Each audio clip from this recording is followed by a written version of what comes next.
ኡድኡኒ አስተጂብ ለኩም ለምኑኝ እቀበላቸዋለሁ በሚል ርዕስ ዛሬ ከእናንተ ጋር ቆይታ አደርጋለሁ።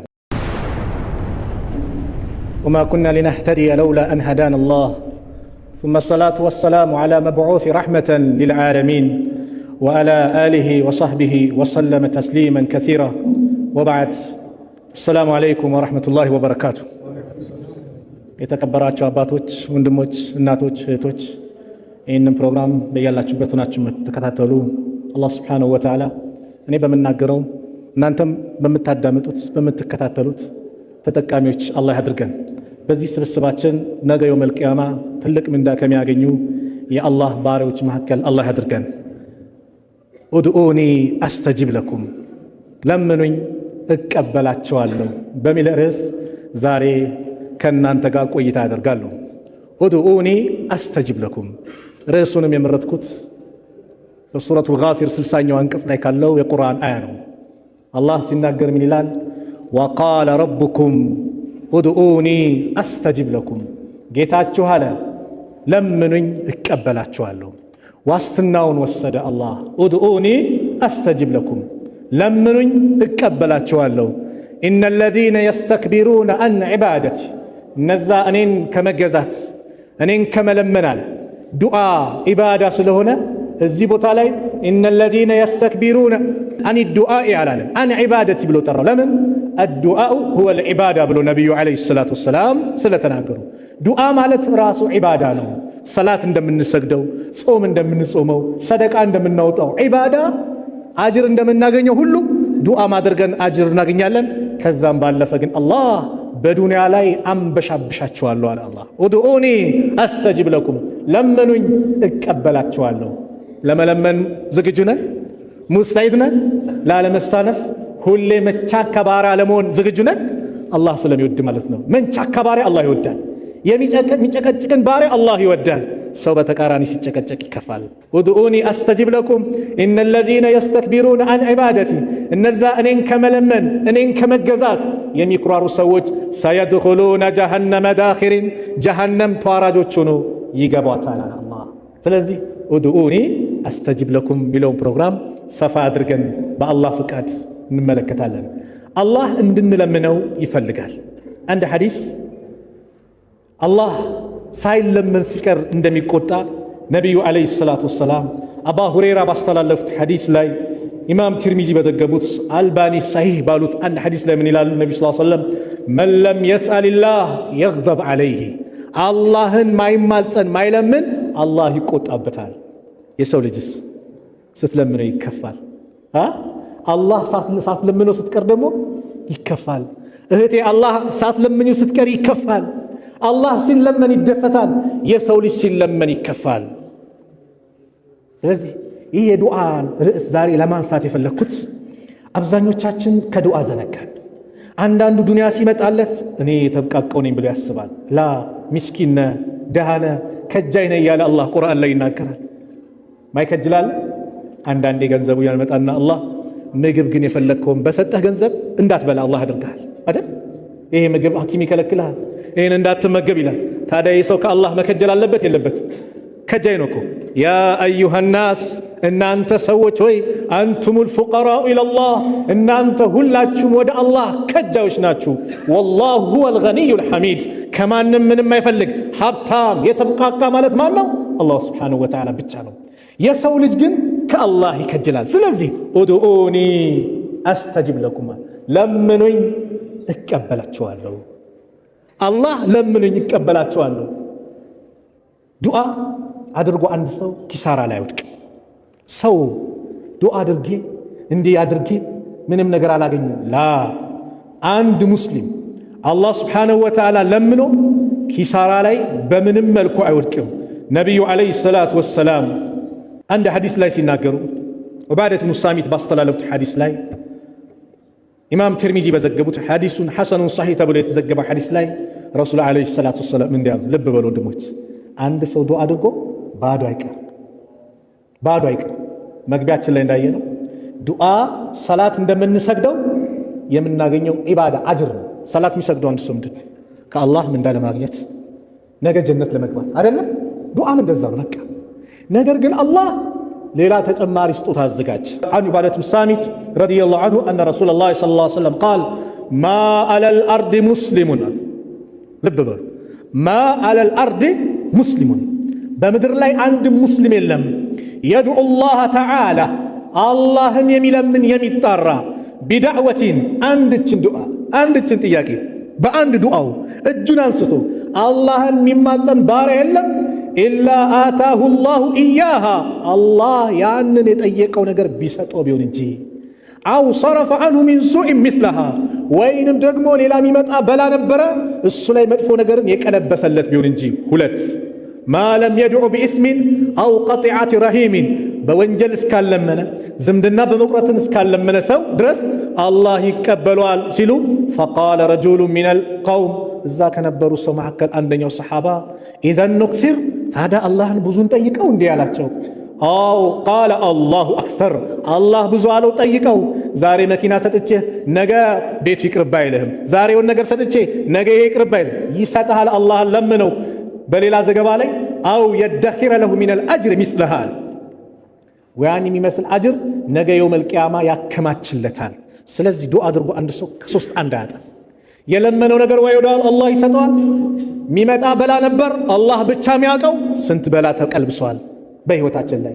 ንግድ ሊከስር ነበር፣ ቤት ሊቃጠል ነበር፣ የሆነ በላ እየመጣ ነበር። አላህ በዱዓህ መሰረት የጠየቀው ነገር ይቀርና ስንት የተመለሰ በላ አለ፣ እኛ ያላወቅነው አላህ ብቻ ያወቀው። ወይንም አኺራ ላይ አላህ ልክ ሰላት ሰግደህ ይኸው የሥራህ መዝገብ ተብሎ ይኸው የሰገድከው ሰላት ተብሎ መዝገብ እንደሚሰጥህ ምንዳ እንደሚሰጥህ በዱዓህም አላህ እዚህ ካልሰጠህ ነገ አኺራ ያለህን ሽልማት ይሰጣል። እንደውም አንድ ሐዲስ ላይ አላህ ይተሳሰበዋል። ባሪያዬ በዚህ ቀን ለምነኸኝ ይህንን ጥያቄ ጠይቀኸኝ አልሰጠውም ማለት አዎ ይኸው ዛሬ ይለዋል። የቂያማ ቀን በሆነ ቀን ደግሞ ጠይቀኝ ሰጠው፣ አዎ ከዛ በሆነ ጊዜ ደግሞ ጠይቀኝ አዘገየው ባር እንካ ይለዋል። እንዲህ እያለ ዱዓ አድርጎ ያልተሰጠውን ነገር አላህ የውመል ቂያማ ሲያንበሻብሸው የሰው ልጅ ምን ይላል? ምን ነው የለመንኩት ነገር በአጠቃላይ ለአኼራ በቆየልኝ ይላል። ሱብሓነላህ። ዱዓ አፍደሉል ዒባዳ ከዒባዳዎች ሁሉ በላጭ የተደረገ ነው ዱዓ ማለት። ስለዚህ ወንድሞች በዱዓ ላይ አንስነፍ፣ ሁሌ አድርግ። አላህ እጅህን ልታነሳ የወፈቀ ጌታ ሊቀበል ዋስትና ወስደዋል። እኛ አላህ ይዘንልን። ሰገድን በራሳችን እንኳን አንስተን ዱዓ እናደርግም። አሰላሙ አለይኩም አሰላሙ አለይኩም ሩጫ የሆነች ሙስተጃ የሚደረግባቸው ሰዓትን እንኳን መርጠን በይነል አዛን ወልኢቃማ ያንንም እንዘነጋለን። ጭንቀት መጣ ሌላ አማራጭ እንፈልጋለን። አላህን እንረሳለን። አላህ ቁርአን ላይ የነቢያቶችን ታሪክ አላህ ነገረን። ለምን የነቢያቶችን ታሪክ አላህ ቁርአን ላይ የገሰጸን የነገረን ለምንድን ነው? ነቢያቶችን እዚህ ዱንያ ላይ በቆዩበት ሰዓት ላይ የለመኑትን ልመና አላህ አሳካላቸው። ስለዚህ ቁርአን ሲናገር ምን ይላል? ወከዛሊከ ነጅዚል ሙሕሲኒን ይላል አይደል? ቁርአን እንዲህ በዚህ መልኩ ሙሕሲኖችን መልካም የሚሰሩትን እንመነዳቸዋለን አለ አላህ ሱብሓነሁ ወተዓላ። በሌላ ቦታ ደግሞ ወማ ሊዛሊሚነ ቢበዒድ ይላል። ይሄ ለበዳዮች ሩቅ አይደለም። ታሪክ ራሱን ይደግማል እንደሚባለው እናንተም ካጠፋችሁ ቅጣት ይመጣባቸዋል። መልካም ሰሪዎችን እንደመነዳ ነው እናንተን እንመነዳለን ሲል አላህ ቁርአን ላይ የነቢያትን ታሪክ ይነግረናል። ነቢያቶች እንደዚህ ገጥሟቸው እንደዚህ ሆነው እንዲህ ሲጠይቁ አላህ ሰጣቸው ይላል። ያንን ታሪክ አድርገን በታሪክነቱ እንድናነበው ሳይሆን ቁርአንን እንደ ታሪክ ብለን እንድናልፈው ሳይሆን እንድንኖርበት ነው። እስቲ ዛሬ 3 ነቢያት ታሪኮችን ቁርአን ላይ አላህ የጠቀሰልን ከጭንቀት እንዴት ነጃ ያሰቡት ነገር እንዴት እንዳሳካላቸው እንመልከት። አላህ ሱረቱ አንቢያ ላይ የነቢያት ሱራ ተብሎ በሚጠራው ሱራ ላይ ነቢያቶችን ያነሳና ታሪካቸውን እየነገረ ከዚህ መከራ እንዲህ አዳናቸው ይላል። አዩብን አነሳ እንደ ምሳሌ። ወአዩብ አለ ኢዝ ናዳ ረበሁ አኒ መሰኒየ ዱሩ ወአንተ አርሐሙ ራሒሚን። አዩብንም አውሳው አለ ኢዝ ናዳ ረበሁ ጌታውን በተጣራ ጊዜ አኒ መሰኒየ ዱሩ እኔ ችግር ነክቶኛል፣ ወአንተ አርሐሙ ራሒሚን አንተ ደግሞ የአዛኞቹን አዛኝ ነህ እዘንልኝ እያሉ ነው። አዩብ ዱዓ ያደረጉት መቼ እንደሆነ ታውቃላችሁ? አዩብ ዓለይሂ ሰላም 18 ዓመት በበሽታ ተሰቃይተዋል። 18 ዓመት ልጆች ነበራቸው፣ አላህ ወሰደባቸው። ገንዘባቸውን አላህ ወሰደባቸው። 18 ዓመት በሽታ ላይ ሆነው ታግሰው አላህን የሱን መጠባበቅ ጀመሩ። ዱዓ እንኳን እጃቸውን ያነሱት በምን ምክንያት ነው? ሚስታቸው መጣ እንደው የአላህ ነቢይ ለምን አላህን አትለምነውም ከዚህ መከራ ከዚህ ጭንቀት ነጃ እንዲል ስትላቸው አላህ ረሃ አድርጎ ከበሽታ ነፃ አድርጎን በደስታ ስንት ዓመት አኖርም ብለው ጠየቁ ሚስታቸውን። 80 ዓመት አለች። 80 ዓመት? አዎ። ታዲያ 18 ዓመት መከራ ደረሰብኝ አራፍረዋለሁ አሉ። 80 ዓመት በደስታ አኑሮኝ እንዴት ይህን ዓመት እንዲደረሰብኝ ብዬ ልጠይቀው አሉ። ኋላ ህዝቦቻቸው አዩብን ማማት ጀመሩ። ምን እያሉ? አዩብ እኮ እንደዚህ የሚሰቃየው የሰራት ወንጀል ስላለ ነው እንደዚህ የሚቀጣው አላህ እያሉ የአዩብን ስም ማጥፋት ጀመሩ። የዚህ ጊዜ አዩብ እጃቸውን አነሱ።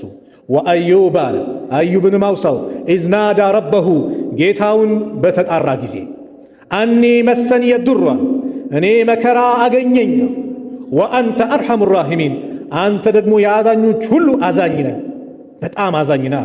አላህ ምን አለ? ፈስተጀብና ለሁ ለሱ ዱዓውን ተቀበልነው አለ። ጥሪውን ተቀበልነው። ፈከሸፍና ማ ቢሂ ሚን ዱርን ከጉዳትም ከእርሱ ላይ የነበረውን ሁሉ አስወገድን አለ። ወአተይናሁ አህለሁ ወሚስለሁ ቤተሰቦቹን ከእሱ ጋር መሰላቸውን ሰጠነው አለ። ረሕመተን ሚን ዒንዲና አለ ከእኛ ዘንድ የሆነ ችሮታ እዝነት ሲሆናል አላህ። ወዚክራ ሊልዓቢዲን ለተገዢዎች ማስገንዘብ ሰጠነው አለ አላህ። ለተገዢዎች ማስገንዘቢያ ሲሆናል። ወዚክራ ሊልዓቢዲን አላህን ለሚገዙ ሰዎች ማስገንዘቢያ ነው።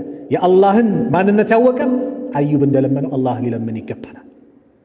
ታዲያ ቤት የተኛ ወንድሜ፣ ቤት የተኛ እህቴ መከራ ይዞሽ በሽታ ቆንጥጦሽ በሽታ ቆንጥቶ ጭንቅ ብሎ የተለያየ ቦታ ሄዳል፣ አልዳንክም አልዳንሽም።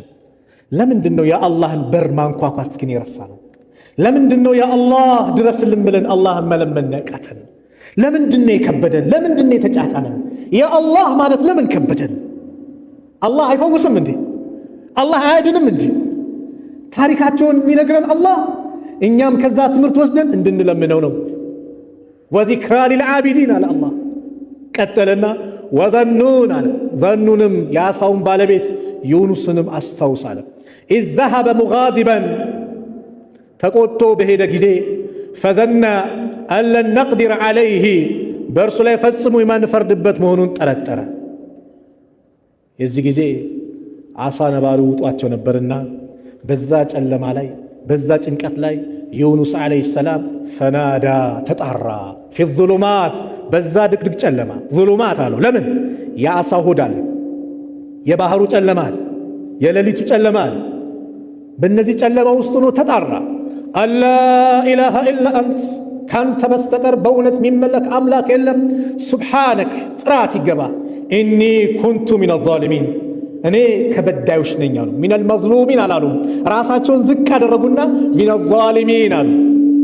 ምን አለ ቁርአን? ፈስተጀብና ለሁ ዱዓውን ተቀበል ነው። ወነጀይናሁ ሚነል ገሚ ከጭንቀትም አዳን ነው፣ ከዛ ከመከራ አወጣ ነው አላህ አለ። ወከዛሊከ አለ ይኸው አያችሁ እንዲህ በዚህ መልኩ ኑንጂል ሙእሚኒን አማኞችንም እናድናለን አለ አላህ። ወከዛሊከ ኑንጂል ሙእሚኒን አነስ ሲናገሩ ዩኑስ አብዱላህ ብን አባስም ሲያብራሩ ከህዝቦቻቸው ተቆጥተው ሲሄዱ መርከብ ላይ ሲጫኑ መርከቢቷ ተናወጠች ይባላል። ከዛ በኋላ ይህማ ጌታውን አምጾ የመጣ ባሪያ አለ፣ ስለዚህ እሱ ካልወጣ አለቀልን መጥፋታችን ነዋል። ማንም ግን ዩኑስ ነው ብሎ የገመተ የለም። ስለዚህ ዕጣ እናውጣ አሉ። ዕጣ ሲወጣ ነቢዩላህ ዩኑስ ላይ ወጣ ይባላል። አይ አላህ ነቢዩም አይሆንም፣ ሁለተኛ ዕጣ እናውጣ አሉ። አሁንም ዩኑስ ላይ ወጣ። ሶስተኛ ውጣ፣ አሁንም ዩኑስ ላይ። ዩኑስ የዚህ ጊዜ ራሳቸው ባህር ውስጥ ገብቱ። ፈልተቀመሁል ሑት አሳ ነባሪው ምን አላቸው? ተቀበላቸው። የአሳ ነባሪው ውስጥ በአደራ መልክ ተቀመጡ።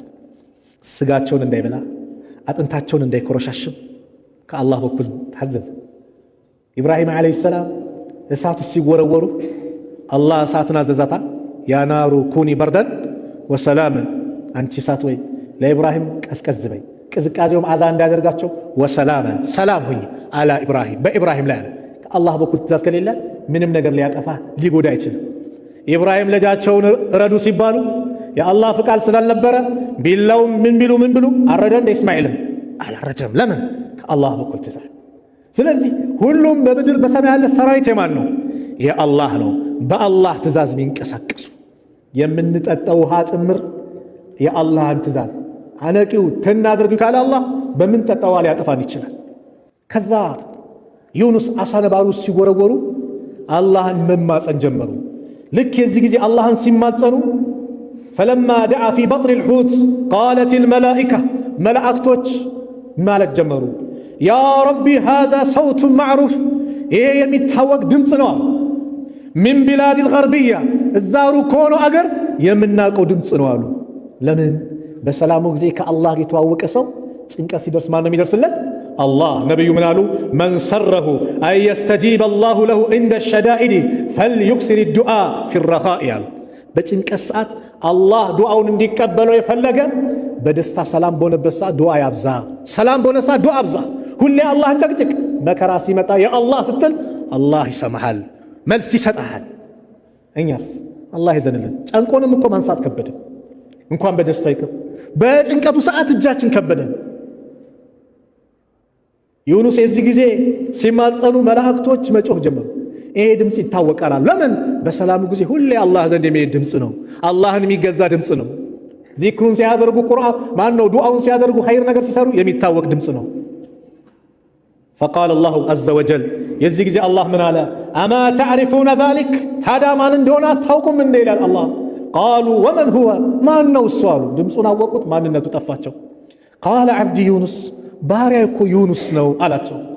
ቃለ ዐብዱከ ዩኑስ ባሪያ ዩኑስ አለዚ ለም የዘል ዩርፈዑ ለሁ ዐመሉን ሙተቀበሉ ወደዕወቱን ሙስተጃበቱን ያ ሁልጊዜ ስራው የምትቀበለው ዱዓው የምትቀበለው ዩኑስ በየጊዜው የሚማጸንህ ወደ አንተ የሚቃረበው ዩኑስ? አዎ አላቸው አላህ። ቃለ ነዓም ቃሉ የዚህ ጊዜ መላእክቶች ምን አሉ? ያ ረብ ጌታችን ወይ አፈላ ተርሐም ታዲያ አታዝንለትም ወይ? ማ ካነ የስነኡ ፊ ረኻ በደስታ ጊዜ በሰላሙ ጊዜ የሚሰራውን ስራ አይተህ ፈተንጂየሁ ሚነል በላ ከዚህ በላ ጭንቀት ነጃ አትለውም እንዴ? መላእክቶች አላህን መማፀን ጀመሩ። ቃለ በላ እንዴት አለ አላህ። ፈአመረ አላሁ ልሑት አላህ አሳ ነባሪውን አዘዘው። ፈጠራሃሁ ቢልአራ እንዲተፋቸው አላህ አዘዘ። ضحك ብኑ ቀይስ የሚባሉ ታላቁ ዓሊም ምን ይላሉ? ይሄን ይዘው እዝኩሩ ላህ ፊ ረኻኢ አላህን ሁልጊዜም በደስታ ጊዜ በሰላሙ ጊዜ አስታውሱት። የዝኩሩኩም ፊ ሽዳ አላህ በጭንቀት ጊዜ ምን ይላቸዋል? ያስታውሳቸዋል። ወኢነ ዩኑስ ዓለይሂ ሰላም ነቢዩላህ ዩኑስ ዓለይሂ ሰላም እኮ ካነ የዝኩሩ ላህ ከሲረን አላህን በብዙ የሚያስታውስ ባሪያ ነበር። ፈለማ ወቃ ፊ በጥን ልሑት አሳ ነባሪ ሆድ ውስጥ የወደቀ ጊዜ ቃል አላሁ ዐዘ ወጀል አላህ እንዲህ ብሎ ነበር። ሁላችሁ የምታውቁት የቁርአን አያ ሱረቱ ሳፋት ላይ 143ኛው አንቀጽ እስከ 44ኛው ላይ የተናገረው ምን አለ አላህ? ፈለውላ አነሁ ካነ ሚነል ሙሰቢሒን እሱ እኮ ከዚህ ቀደም እኛን የሚያጠሩት እኛን የሚቀድሱት እኛን የሚያስታውስ ባሪያ ባይሆን ኖሮ ለለቢሰ ፊ በጥኒሂ አሳ ነባሪ ሆድ ውስጥ በቆየ ነበር ኢላ የውም ዩብዓሱን አለ ሰዎች እስከሚቀሰቀሱበት ጊዜ ድረስ ኢላ የውም ልቅያማ ድረስ የት ይቆይ ነበር? አሳ ነባሪ ውስጥ ይቆይ ነበር። ግን በመከራ ሰዓት ብቻ አይደለም የጠራን። በምን ጊዜ እኛ ጋር የሚጣራ ነበር? በሰላሙ ጊዜ በደስታው ጊዜ ከእኛ ጋር የሚተዋወቅ ነበረ። ወኢነ ፊርዓውን ምን ነበር? ካነ ጣጊየን ናሲያን ሊዚክሪላህ የአላህን ትእዛዝ የጣሰ አላህን የረሳ ነበር አይደል? አነ ረቡኩሙል አዕላ ታላቁ ጌታችሁ እኔ ነኝ ብሎ የሚፎክር ነበር። ፊርዓውን አምባገነን ነበር። ፈለማ አድረከሁል ገረቅ መስጠሙ የደረሰው ጊዜ ያጋጠመው ጊዜ እዛ ባህር ላይ የገባ ጊዜ ምን አለ ፊርዓውን? ቃለ አመንቱ አሁን አመንኩኝ አለ። በኒ እስራኤል ባመነችበት ጊዜ አምኛለሁ። ከአንድም ሁለት ነቢይ መጥቶለት ፈቁላ ለሁ ቀውለን ለይና ለዘብ ያለ ቃል አናግሩት እንዲመለስ ብሎ አላህ ነቢይ ልኮለት አባብለውት የተአምር አይነት አሳይተውት እምቢ አለና መጨረሻ ሰዓት ላይ ሞት የመጣበት ሰዓት ላይ አሁን ተመለስኩኝ ሲል ፈቃል አላሁ ተዓላ አልአን አሁን ነው እንዲህ አሉ። ወቀድ ዓሰይተ ቀብሉ ወኩንተ ሚነል ሙፍሲዲን ከዚህ በፊት ስንት ማባበያ መጥቶልህ እምቢ ብለህ አምፀህ ምድርን ከሚያበላሹት ሆነ አሁን በጭራሽ አሁንማ በሩ ተዘግቷል አለ አላህ። ስለዚህ ሁልጊዜም አላህ ስብሓነሁ ወተዓላ በደስታ ጊዜ አላህን እንማጸነው፣ በጭንቀት ሰዓት አላህ ይደርስልናል። ሶስተኛው ነቢይ እንደ አብነት ማነሳው ሱረቱ አንቢያ ላይ የተጠቀሰው ዘከርያ ነው። ወዘከርያ አለ ዘከርያንም አውሳው ኢዝ ናዳ ረበሁ ጌታውን በተጣራ ጊዜ በለመነ ጊዜ ረቢ ጌታዬ ወይ ላ ተዘርኒ ፈርደን ብቸኛ አድርገህ አትተወኝ፣ ወአንተ ኸይሩል ዋሪሲን አንተ ከወራሾች ሁሉ በላጭ ነህ፣ ግን ብቸኛ አድርገህ አትተወኝ ያ አላህ ልጅ ለግሰኝ አሉ። ዘከርያ አብደላህ ብኑ ዓባስ ሲናገሩ እድሜያቸው 100 ነበር ልጅ ሲያገኙ፣ የሚስታቸው እድሜ 99 ነበር ይላሉ። መሃን ነበረች። መሃንነት ወይም ደግሞ መውለድ ስንት ዓመት?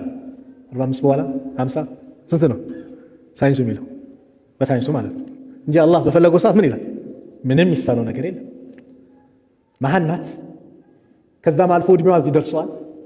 ዘከርያ ዓለይሂ ሰላም መርየም ጋር ሲገቡ መርየምን እንዲንከባከቡ ኃላፊነት ወስደው ነበርና መርየም ጋር በበጋ ማይገኘው ምግብ ሲገኝ፣ በክረምቱ ማይገኘው ምግብ ሲገኝ ይሄ ነገር ኬት ነው እንዴት ነው ብሎ ሲጠይቁ ቃለት ሃዛ ሚን ዒንዲላህ፣ ይሄ ከማን ነው?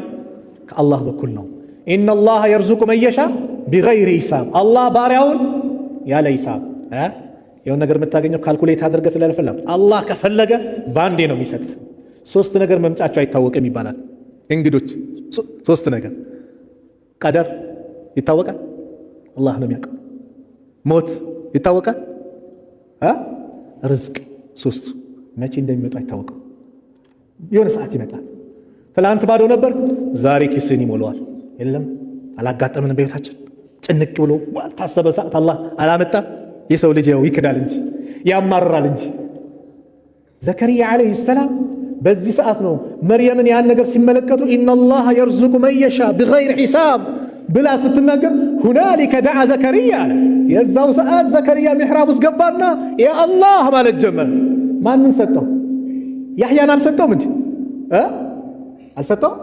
ሰጠው እኮ አላህ። ፈስተጀብና ለሁ ተቀበልነው፣ ወወሃብና ለሁ ያሕያ ያሕያን ለገስ ነው። ስም አውጥቶለት አላህ ከዚህ በፊት ያልተጠራ ስም ሕያው የሆነ ማለት ነው። ያሕያ ብሎ አላህ ሰይሞ ነቢይ እንደሚሆን አብስሮ ለገሰው። ወአስለሕና ለሁ ዘውጀሁ ሚስቱንም አበጀንለት። ኢነሁም ካኑ ዩሳሪዑነ ፊል ኸይራት እነሱ እኮ በመልካም ነገር የሚሽቀዳደሙ ቤተሰቦች ነበሩ። ወየድዑነና ረገበን ወረሃበን እኛን ጀነትን ከጅለው ይማጸኑናል፣ ረሕመታችንን ከጅለው፣ ወረሃበን ፈርተው ቅጣታችንም፣ ወካኑ ለና ኻሺዒን እነሱ ለእኛ ተዋራጆች ነበሩ፣ የሚተናነሱ ነበሩ። እነዚህ ነቢያቶችን ታሪክ ያመጣሁት አላህ ቁርአን ላይ የነቢያቶችን ታሪክ የሚዘክርልን የሚነግረን እኛም መከራ ሲመጣ ወደ አላህ እንድንዞር ነው። አላህ ይጠብቀን። ዛሬ አሚን በለዋል። ሰው ሲጨነቅ ጠንቋይ ቤት እየሄደ ነው አይደለም? ጠንቋይ ጋር ይሄዳል እኮ ጠንቋይ ጋር ይሄዳል። ደካማ ፍጡር ጋር አረ ድረስልኝ እንዲሆንኩኝ ይላል። በላይ ይጨምራል። ጠንቋዮች አጭበርባሪዎች ናቸው። ይህን ነገር አምጣ ይልሃል። መጀመሪያ ላይ ያታልል ወይ ደግሞ በቀላል ነገር ነው የሚፈትነ። የ1 ብር ሰንደል ያዛሃል። ሰንደል አምጣ፣ ታዛዥን አይደለህም ነው። ሂደት አመጣለህ። ከዛ ወደ ሌላኛው እርከን ይሄዳል። እንደዚህ የሆነ በግ ጥቁር የሆነ እንዲሆነ ዶሮ እንዲህ ትእዛዙ ከባድ ነው። በሱ ቁጥጥር ውስጥ ይከታል። ሲለው ሴት ልጅህን አምጣ እኛ ጋር ትቆይ ይላል። የእሱ ባሪያ ሆኗል። አካውንትን አምጣ ያመጣል። ቻይና ሲሄድ ዱባይ ሲሄድ ምን ሲል ቃል ያመጣ ሲሄድ ያማክራል። ምን ላምጣ? ደካማ ከሆነ ፍጡር የዛሬ ስንት ዓመት አንድ የነበርኩበት አካባቢያችን ተከራይቼ ስኖር ጠንቋይ ነበርና የአከራይ ልጅ ባለ ሱቅ ነው፣ ሌላ እምነት ነው። የኔ እኮ ሱቄ ካርድ ቤት ነው፣ ካርድ ክፍል ነው። ካርድ ክፍል ሆስፒታል ስዴት ካርድ ክፍል ይባላል። ካርድ ማውጣት እንዴት እለዋለሁ። ይሄ የምታይ ወጣት በሞላ እኔ ጋር ካርድ ሳይቆርጥ አይገባም። ለምን? እንዴት? አይ ሰንደል ሳይገባ አይሄድም አለኝ። ሰንደል ገዝቶ ተንበርክኮ ይገባል። ምታይ ወጣት አለኝ። ሱብሃንአላህ፣ ሰው አቅሎ የት ሄደ? ተደጋጋሚ በየሚዲያው ተናግሬዋለሁ። እስር ቤት በነበርንበት ሰዓት አባባ የሚባል ነበራ ያንጓለለ ምናምን የሚሉት አርቲስቱ፣ ዘፋኙ፣ ባለስልጣኑ የሚያጎበድዱለት በአይኔ ያየሁት ነው። ሰውዬው እኔ ጋር ብቻ ነው። እኔ ነበር ኮስተር ምልበት ለማናገር ይሞክር ነበር። አውዙ ቢላህ ከዛ አይነት ሸይጣን ጋር እንዴት ታወራ? ግን በጣም ያጅበኝ እዛ ሆኖ ሰው ጭንቀት ሲጨንቀው ማንን ነው መማጸን ያለበት? አላህ ነው አይደል? ጠንቋዮች አጭበርባሪዎች ናቸው። ነብዩ ሰለላሁ ዐለይሂ ወሰለም በሐዲስ ብዙ ነግረውናል ስለነሱ። በጂኒዎች አማካኝነት አንድች እውነት ከተሰረቀ ጂኒዎቹ ለዛ ጠንቋይ ያንቆረቁሩለታል። ከዛ ነብዩ ሰለላሁ ዐለይሂ ወሰለም ምናሉ? ይቀጥፋሉ፣ ወየዚዱን ይጨምራሉ። 99 ውሸት ይጨምርና ከአንዷ ጋር ገናኝቶ ለማህበረሰቡ ይረጫሉ። ከዛስ ጎረቤትሽ እንዲህ ናት